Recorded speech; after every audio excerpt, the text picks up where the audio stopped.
Hey everybody, what's up? So this is the fourth time trying to film this. I want to talk about Thug Notes, which if you have never heard of it, check it out. It's featured on Crack's website. Um, it's also on YouTube. It's been on BET, NPR, PBS. It's about 7 minutes. It's Cliff Notes basically, but done a lot differently and kind of like this hip hop, like what was it? Somebody called it gangster rap. It's to encourage kids to read, and there are quite a few books through the series that I've read. Some I haven't. Hamlet by far is the best one, and it's broken down into different ways. And I'll show this. So what's the deal? Basically, what's the deal is what's the book about? Homies, basically characters. What went down? The plot summary, themes, and this has kind of swearing in it. Has a parental advisory, explicit learning, images and symbols, basically, what different things in the story mean, shout outs, talking about different people, say what. Basically, they take different quotes from like songs, different literature, and that, and they kind of break it down to mean something about what they're talking about.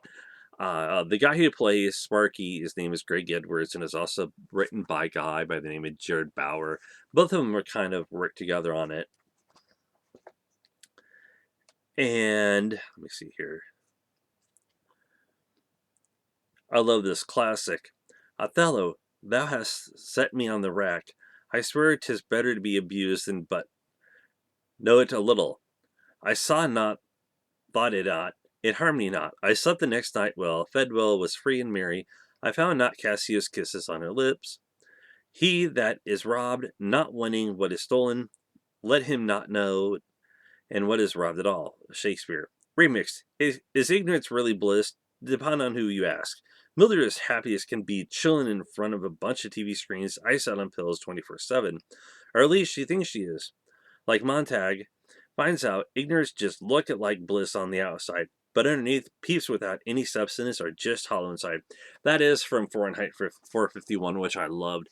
It is a really interesting book. I think I still have my copy of it. I could be wrong. I had to get rid of a lot of books, like I've said in the past. So it is a really interesting book. Um, I think it came out. It came out. Let me see here in 2015. Sorry, why I don't know why I'm saying 90, but it is worth checking out. Both the videos. There's 108. Takes a while, but like I said, they're roughly about up to 7 minutes in length. The character Sparky Sweets definitely it plays out really well on the way he talks about the books or the short stories. I'm trying to remember everything. This it's really good. One of the ones that I really enjoyed, and I had read it before, and I said this wrong in another video. I'm sure by now somebody's corrected me. Is Things Fall Apart. Let me see here. The Color Purple is definitely a good book. Hamlet I've read. The Great Gatsby. I'm trying to read To Kill a Mockingbird right now. Read Frankenstein. Invisible Man is not the version that people will think it is. It was actually written by, let me see here, trying to find it here, Ralph Ellison.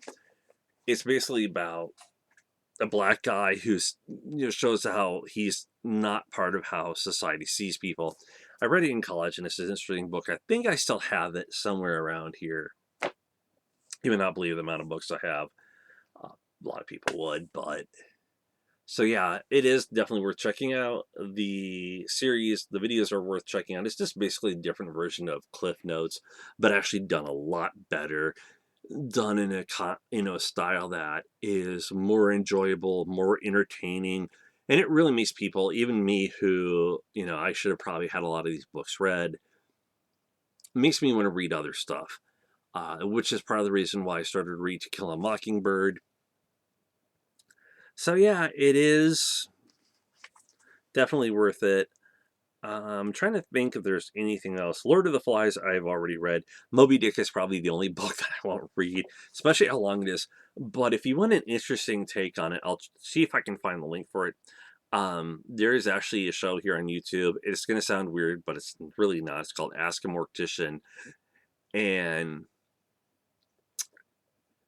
Moby Dick was actually discussed because Caitlin, who runs the channel, actually listened to the audio version of Moby Dick, and she kind of breaks down the idea of how Moby Dick was inspired and all the differences. So I'll find that link. I'll try to find the links to some of these. I can't make promises if I'm going to post them or not, because YouTube kind of cracks down on certain links to other stuff. So that's it. I'll talk to y'all later. Take care. Bye.